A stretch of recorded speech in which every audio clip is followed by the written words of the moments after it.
So making your trash fit in a glass jar should only be the tip of an iceberg for full-on systemic change. Welcome, neighbors, to Hometown Earth, the podcast that brings a down-to-earth approach to all of your sustainability questions. I'm your host, Lena Sanford, here on the Believe Podcast Network, the #1 podcast network for professionals. Here, we believe that everyone can change the world. Do you believe? I'm a Midwest gal with big dreams to discover what it takes to reduce my impact on this beautiful place we call Hometown Earth. Join me every Tuesday as we navigate what actions we can take, big or small, to make a positive impact in your life and the lives of your neighbors on Hometown Earth. Hello, neighbors. I hope this finds you well today. I know we've been talking a lot about the basics lately, which is pretty important for building a solid foundation of knowledge on sustainability and sustainability practices. So I appreciate your effort to learn and grow by hitting play every week. If you're on social media, you might have heard the term zero waste or zero waste movement and thought, what the heck is zero waste? And you might be reading the title of this episode thinking, how do zero waste and environmental justice fit into the same conversation? Well, let's take it one step at a time. Zero waste is actually what it sounds like, creating zero waste. But there are a few different ways people look at it. The zero waste movement, as many people relate to it, is living a lifestyle that aims to eliminate their trash output completely. The rise to fame for this zero waste movement happened when Bea Johnson started her blog, Zero Waste Home, and touted her family of 4 only producing 1 glass jar full of trash every year since 2008. Yes, only a jar, and it's not a big one either, like the size of a pickle jar or maybe a little bit bigger. This might sound outrageous to you, as it was to me when I first heard about it, but now there is a global community of people doing just that. So we know that it is attainable and admirable, but we also know that trash isn't the only signal of being truly environmentally friendly, although it is a good indication that you're likely doing other things to help the planet too. And the zero waste movement that only focuses on individual effort is really missing the point. There's an entire supply chain that needs rewiring so that it is more equitable, accessible, and sustainable for all humans, not just the ones that have privilege. We'll get deeper into that, but first, let's look at how many people now define zero waste. The Zero Waste International Alliance defines zero waste as the conservation of all resources by means of responsible production, consumption, reuse, and recovery of products, packaging, and materials without burning and with no discharges to land, water, or air that threaten the environment or human health. Now that's a little less cut and dry than just making your trash fit in a jar. So let's break it down. At a personal level, being responsible for zero waste consumption and reuse means taking a look at the reduce, reuse, recycle cycle of sustainability. Some lists only have these 3, some have 5, some have 7, but I like to take their longer route and lean towards 7 because I know personally if I don't have more steps, I get lost in the sauce.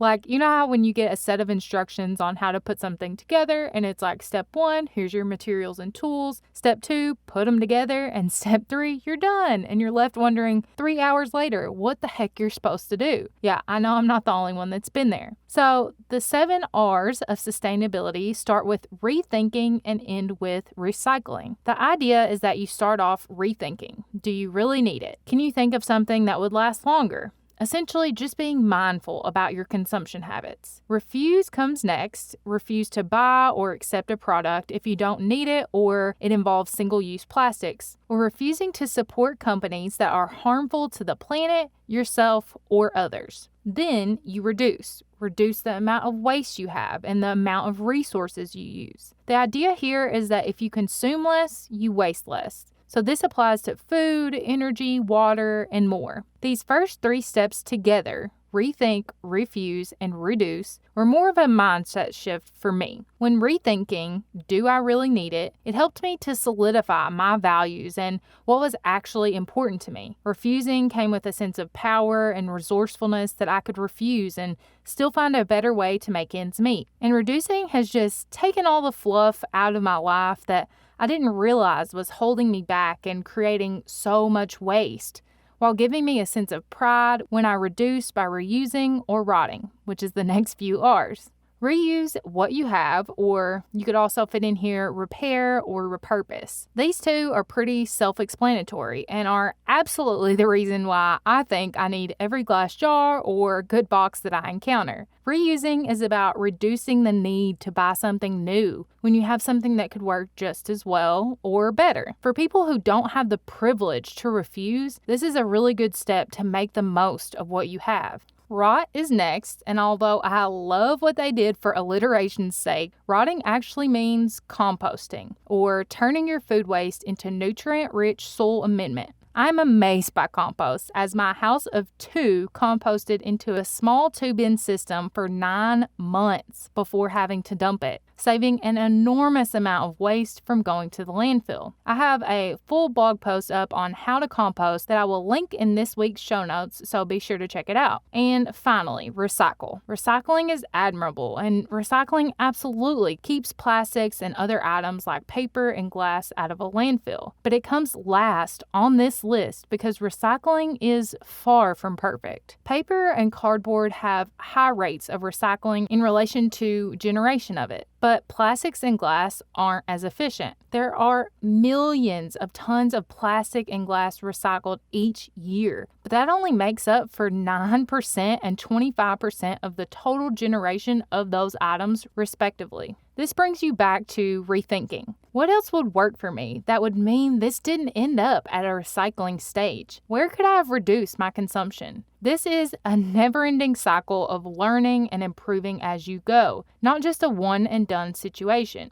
The issues with the individual view are that when we come back to our definition of zero waste, it includes the conservation of all resources by means of responsible production, consumption, reuse, and recovery of products, packaging, and materials without burning and no discharge to land, water, or air that threaten the environment or human health. So we've only addressed a few things in our power on that list: consumption and reuse, while keeping discharge to the planet at a minimum by keeping things out of a landfill through our conscious effort to the 7 R's of sustainability. But we haven't even got to the root of this issue, the linear cycle of take, make, waste. This means that in the economy we're in now, virgin resources are taken from the earth, then manufactured into products that are used until they are eventually discarded as waste. And in that cycle of take, make, waste, we are creating obvious waste that we don't have a good way to handle, polluting the earth, contributing to climate change, and harming our health and the environment. Which begs the question, what if waste and pollution were never created in the first place? That's where a circular economy model and a more holistic look at zero waste come in. A circular economy is an idea that through regenerative design, we can gradually decouple economic growth from finite natural resources and encourage innovation, increase growth, and create more robust employment, improving not only our economic impact, but our ecological and social impact as well. In our linear economy right now, we create value by producing and selling as much as possible. You probably know this to be true by all of the ads you get served for the latest and greatest piece of junk that is bound for a landfill at its conception. We're called a throwaway culture for a reason. But in a circular economy, value comes from protecting the products and resources we have now long term. So in the linear economy, we are users of products. And in the circular economy, we are consumers of products. A circular economy has the goal of taking extraction of natural resources and landfills and incinerators out of the picture and using the 7 R's we just talked about and starting to hold responsibility for seeing those through at the top level of production and design to political responsibility, all the way down to the community and individual level of responsibility. In theory, when this happens from the top down, It means that the people whose health and well-being are directly affected by pollution caused by our current linear economy have an improved means of living. The Ellen MacArthur Foundation outlines the benefits of individuals and companies alike if we make the shift to a circular economy. For individuals, they say that shifting to a circular food system could lower the healthcare costs associated with pesticide use by $550 billion United States dollars globally. There would be a significant reduction in air pollution, water contamination, and foodborne disease, improving the health of humans who are at risk. And it also is shown that it would increase the amount of disposable income in families because the cost of products and services would be reduced. There would be more skilled jobs created in the effort to remanufacture, recycle, and sell these circular products than the production of new products. And the innovation, new business opportunities, cost savings, and reduced volatility that companies would see in this circular economy would be immense. You know what's nuts? The number of ingredients in wasteful packaging and milk production. But you know what else is nuts? Joy's almond and cashew nut bases. It's literally nuts, and that's it. It's a perfect milk substitute without the wasteful packaging and unnecessary ingredients. It's nuts that only one tub of Joy can save up to 7 milk cartons from a landfill. It's nuts that it can sit on your shelf for up to 18 months. It's nuts that Lena can make queso with this stuff. And to be honest, her food has never been better. But don't tell her I said that. And it's nuts that you can get 10% off of your order by using the code Lena Sanford when you visit addjoi.com. Go nuts! So making your trash fit in a glass jar should only be the tip of an iceberg for full-on systemic change. By using our power and influence to push the real agenda of zero waste, which is to equitably protect human and environmental health, we can call for transformation upstream, as well as make the zero waste movement more accessible to all. We should be using our individual effort for collective change. Our voices direct industry through conscious consumerism, or using our buying power to support companies and products that have a positive social, environmental, and economic impact. When we expand our definition of what zero waste actually means, the environmental justice piece is pretty prominent if you're doing it right. Inclusions.org notes that the zero waste concept is about using shared resources fairly, respecting others, and taking personal responsibility for any waste that we generate as individuals and as a community. It's about caring for humans more than things. This is where the theory of the circular economy model falls short. The value in a circular economy comes from protecting products and resources, not people. It's more about the benefit to the economy, with a secondary focus on the benefits to the planet and people. This structure should positively benefit society and the planet, but the social element needs to be addressed as a pillar of the circular economy model, which is where real sustainable change needs to happen. In fact, any environmental work can't truly be whole without the work on environmental justice. Climate activist and founder of Intersectional Environmentalist Leah Thomas defines intersectional environmentalism as, quote, an inclusive form of environmentalism advocating for the protection of all people and the planet. Derived from the work of the Combahee River Collective and later Professor Kimberly Crenshaw, intersectional environmentalism identifies the ways in which injustices targeting frontline communities and the earth are intertwined. Conversations within environmental spaces cannot minimize or ignore the injustices targeting vulnerable communities and natural ecosystems, but rather denote the ways social inequalities influence our perception of environmentalism, regardless of how subtle or obvious.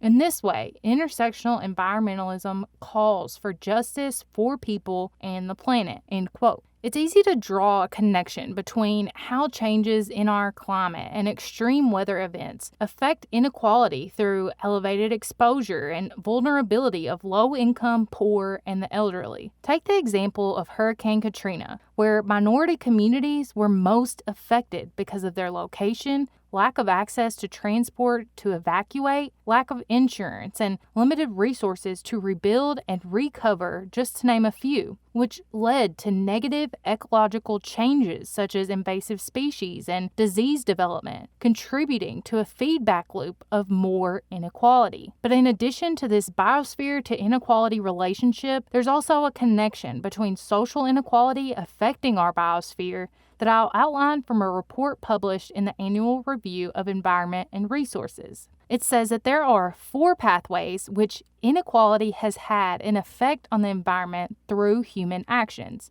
that are shaped by our perception of inequality and beliefs about what is just and fair that can be a significant driver of behaviors towards the biosphere, aspirations for higher economic status, willingness to collaborate and cooperate in a sustainable society, and market concentration. The environment and inequality operate in a loop, and we must demand a more complete version of a circular economy that addresses the issues brought forth in environmental justice work and brings all people to the table for meaningful conversation, as well as a more accessible version of zero waste and sustainability. Climate justice cannot happen without racial justice. How can we fully heal our climate without standing at the front lines with Black, Indigenous, and people of color who are literally fighting for their lives, whether it's breathing in toxic air or being at the receiving end of police brutality, in order to make sustainable, long-term changes to repair our environment? Everyone needs to be on board with addressing the social and economic inequalities at play along with the environmental ones. In this week's segment of Something to Grow On, I want to take a pledge to put people at the forefront of these climate conversations, to make it a priority to welcome and amplify the voices of Black, Indigenous, and people of color to this sustainability space, and to make sure that our climate action always involves racial justice action. There is a lot of work to be done, and I can't promise that I'll be perfect, but I do promise to listen and to use my privilege to serve the Hometown Earth neighborhood to the best of my ability. This is not the end of our environmental justice work, but just a beginning. Thanks for joining me, and I'll see you next week. I hope you enjoyed this episode of Hometown Earth as much as I did. Let us know by rating and subscribing so you never miss an episode. New episodes drop every week on Tuesday. Head to the show notes, linked in the episode description, for more details. And let us know in the comments what you want to hear next. You can find us on iTunes, Spotify, Google Podcasts, or anywhere you listen to podcasts. Believe.com and @Believe Podcasts. And you can find more about the podcast on Instagram @Hometown Earth, or connect with me personally @Lena Saintford. We all know change needs to happen, so let's get started right here at Hometown Earth.